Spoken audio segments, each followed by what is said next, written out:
If one of your fingers catches, clicks, or suddenly locks in a bent position and then snaps straight, you may be dealing with trigger finger. The medical name is stenosing tenosynovitis, and it is one of the most common hand complaints I see in the clinic. People often describe waking up with a finger stuck in a curled position, having to pry it open with the other hand. It can feel alarming, but in most cases it is not dangerous and tends to respond well to simple measures. In this video I will explain what is actually happening inside your finger, why it gets stuck.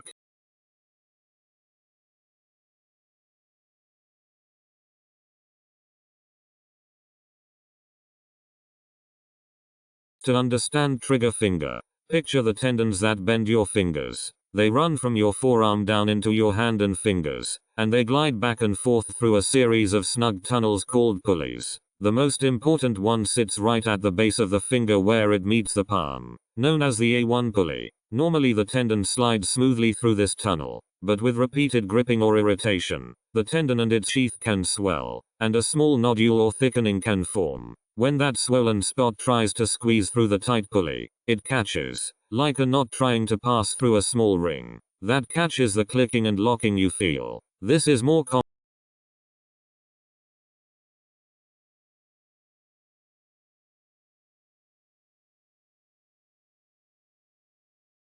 The hallmark sign is a finger that catches or clicks when you bend or straighten it, often worse first thing in the morning. Many people feel a tender bump or thickening in the palm right at the base of the affected finger. Early on you might just notice a painless click, but over time it can progress to the finger locking and needing to be forced open. The thumb, ring, and middle fingers are the most commonly involved. In most cases a clinician can diagnose trigger finger simply by listening to your story and examining your hand, without needing any scans or blood tests. If more than one finger is involved or it keeps coming back, your doctor may ask about conditions like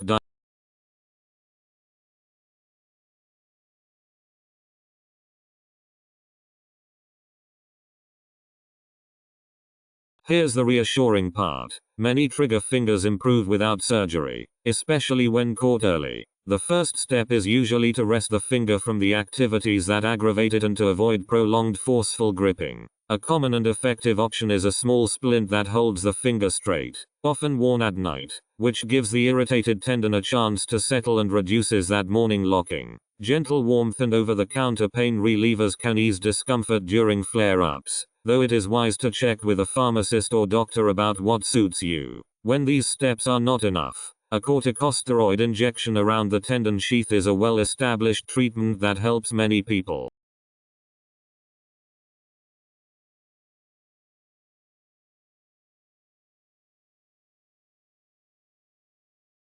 Once things start to calm down, gentle movement helps keep the finger from getting stiff. A simple approach is to slowly open and close the hand within a comfortable, pain-free range several times a day, avoiding any forceful snapping through the locked point. Easing the affected finger straight with gentle help from your other hand can maintain flexibility. Some people find that periodically stretching the fingers and wrist, and taking breaks from repetitive gripping tasks, reduces flare-ups. A useful rule of thumb is that mild stretching discomfort is acceptable, but sharp pain or forcing the finger through a hard catch is not the goal. If you are